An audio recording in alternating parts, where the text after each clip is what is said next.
ప్రోత్సహించే వాళ్ళని పార్టీగా గుర్తించబోనన్నారు పవన్ కళ్యాణ్. జగన్ పై ద్వేషం లేదని, తనకు ఎవరూ శత్రువు కాదని అన్నారాయన. వారి విధానాలతోనే సమస్య అన్నారు.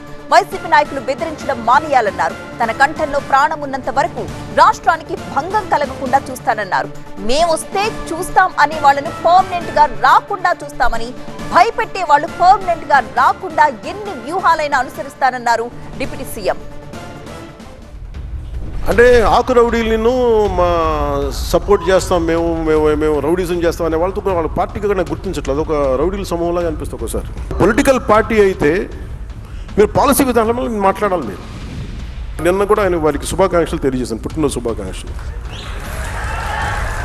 అంటే మనస్ఫూర్తిగా చెప్తాను, నాకు లోపల ఎవరు శత్రువు కాదు. నాకు వారి విధి విధానాలతోనే నేను వ్యతిరేకిస్తాను తప్ప నాకు ఎప్పుడు కూడా శత్రుత్వం లోపల ఉండదు. మీరు కనుక మీ విధి విధానాలతోటి ప్రజలకి ఇబ్బంది కలిగితే నేను ఇంకా గొడవ పెట్టుకోవడానికి నా జీవితకాలం సంసిద్ధం. ఏదన్నా జరిగితే బహుశా ఇలా జరిగితే ఆ భయాలు ఉండవు. అలాంటి అనుకుంటే ఇక్కడ దాకా ఎందుకు వస్తాం? రాం, ఉండం, పోతాం, కానీ అడుగు ముందుకే వేస్తాం. చాలా బలమైన ఐడియాలజీ ఉంది కాబట్టి బతుకుతాం, కాబట్టి ధైర్యం. That with in the constitutional limits.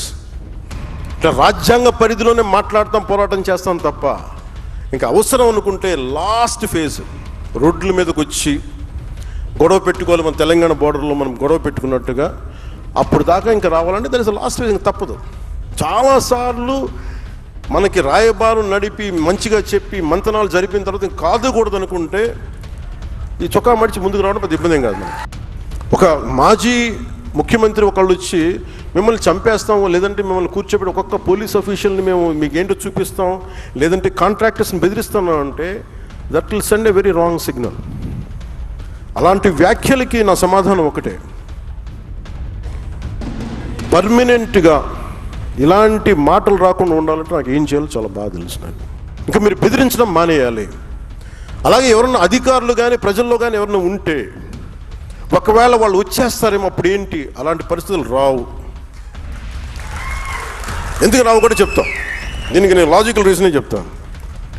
మీరు ఎంత కొట్టుకున్నా కొట్లాడినా